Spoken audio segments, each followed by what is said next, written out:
नमस्कार, मी प्रशांत कदम। महाराष्ट्राच्या राजकारणामध्ये शरद पवारांच्यावर अनेकदा घरं फोडल्याचा आरोप झाला, पण आजवर हा आरोप केवळ विरोधक करत होते। पहिल्यांदाच हा आरोप शरद पवारांच्याच घरातल्या एका व्यक्तीने केलेला आहे आणि त्यांचं नाव आहे अजित पवार। खरं तर निवडणुकीच्या प्रचाराला अजून सुरुवात पण झालेली नाहीये नीट, अजून फॉर्म भरले जात आहेत आणि त्याच्या आधीच बारामतीमध्ये पहिल्याच दिवशी अजित पवार भावनिक झाले आणि त्यांनी बोलता बोलता जो आरोप केला त्याच्यामध्ये असं सुचवलं की ज्या अर्थी माझ्या आईचं न ऐकता, म्हणजे माझी आई असं म्हणत होती की माझ्या दादाच्या विरोधात फॉर्म भरू नका, पण तरीसुद्धा तो फॉर्म भरला गेला, याचा अर्थ तो कुणाच्या सांगण्यावरून भरला गेला। मग तुम्ही तात्यांचं म्हणजे अजितदादांच्या वडिलांचं अनंत पवारांचं घर फोडलं का?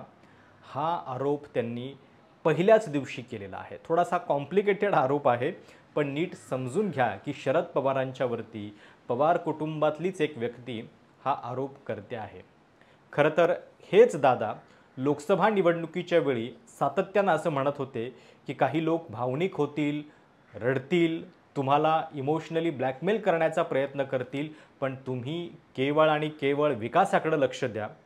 अर्थात लोकसभेला जो कौल आला तो धक्कादायक होता। सुप्रिया सुळेंचा जवळपास 1.5 लाखांच्या फरकांनी विजय झाला आणि त्यातही बारामती लोकसभा मतदारसंघातलं त्यांचं मताधिक्य, विधानसभा मतदारसंघातलं हे जवळपास 48,000च्या आसपास होतं आणि त्यामुळंच बारामती विधानसभेची ही निवडणूक जी आहे ती दादांसाठी थोडीशी आव्हानात्मक बनलेली आहे आणि कदाचित याच आव्हानाचं दडपण आलंय की काय, म्हणजे अनेकांना ही खात्री आहे की दादा जिंकतील, कारण लोकसभेला ताई, विधानसभेला दादा हे एक बारामतीकरांचं समीकरण आहे असा विश्वास अनेकांना आहे।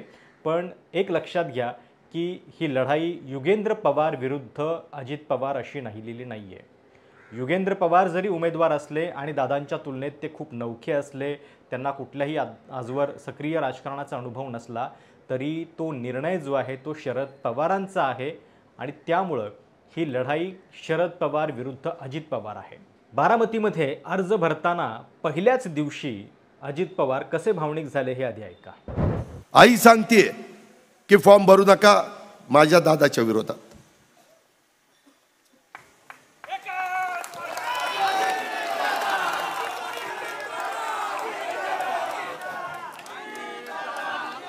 पाणी घे।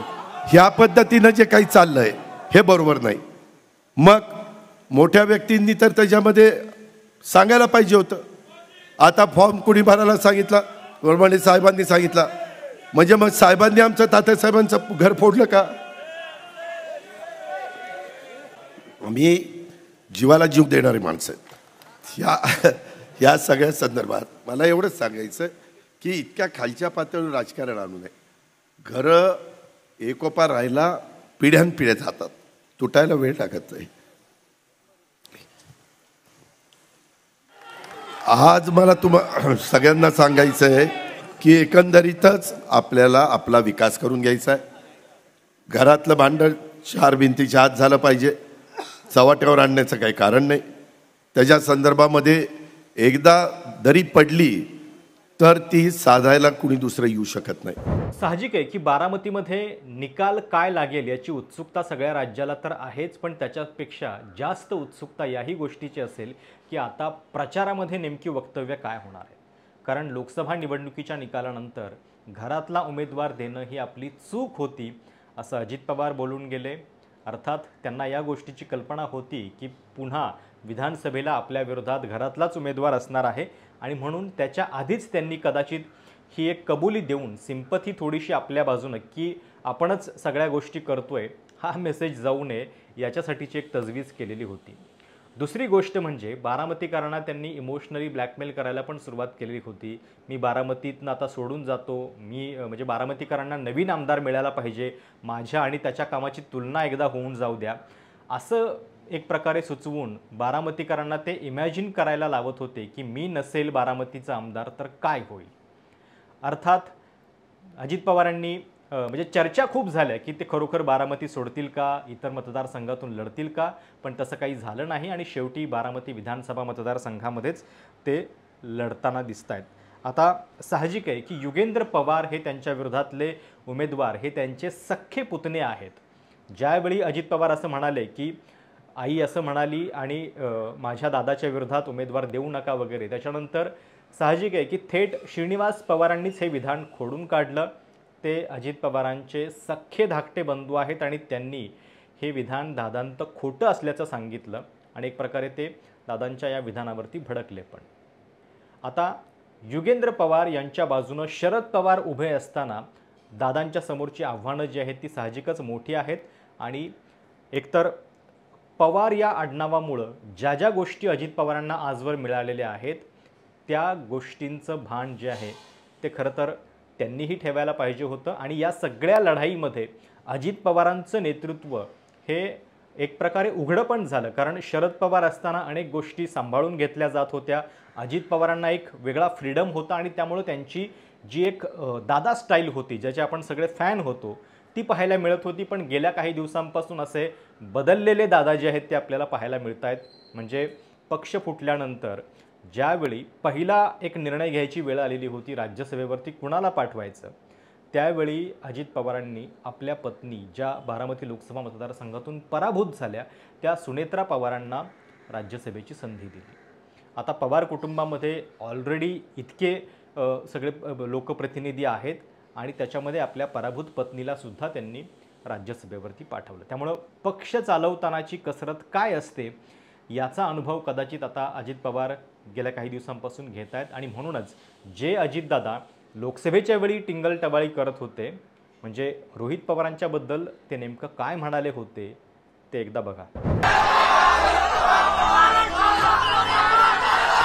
साहेब, मी तुम्हाला विनंती करतो,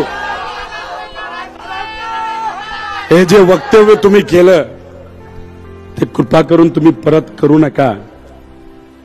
तुम्ही आमचा जीव आहात, तुम्ही आमची आत्मा आहात.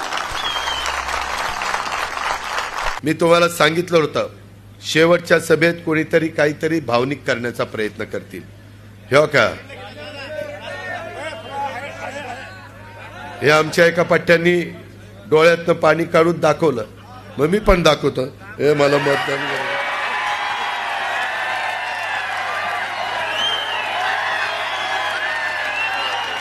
अरे काय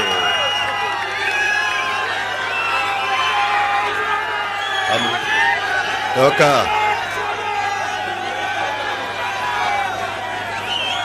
ही असली नौटंकी बारामतीकर खपून घेणार नाही. तुम्ही काम दाखवा, तुमचं खणखणीत नाणं दाखवा. हे झालं रडीचा डाव, हे असलं नाही चालत. मी माझ्या कार्यकर्त्यांना सांगत होतो काय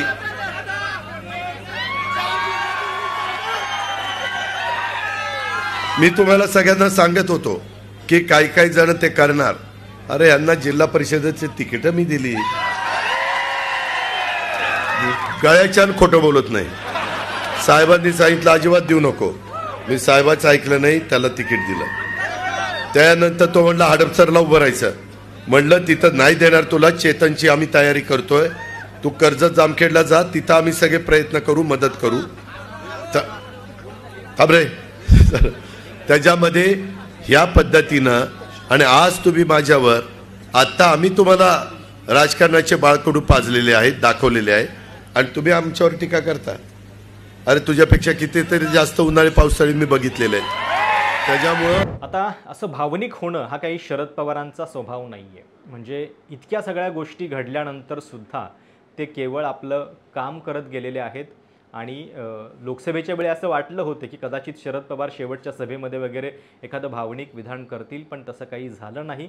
आणि याही वेळा त्याची काही शक्यता दिसत नाही आहे. कारण एका मुलाखतीमध्ये सुप्रिया सुळे म्हणाल्या होत्या की शरद पवार कधी भावनिक होत नाहीत आणि ज्यावेळी एखादं चॅलेंज नसतं त्यावेळी ते सर्वाधिक अस्वस्थ असतात.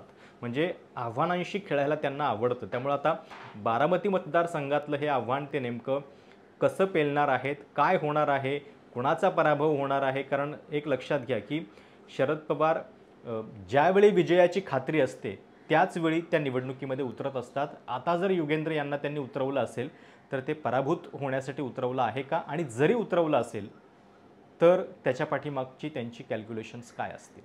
त्यामुळं बारामतीचा हा प्रचार जो आहे तो किती इंटरेस्टिंग झालेला आहे हे अगदी पहिल्याच दिवसापासून दिसायला लागलेलं आहे.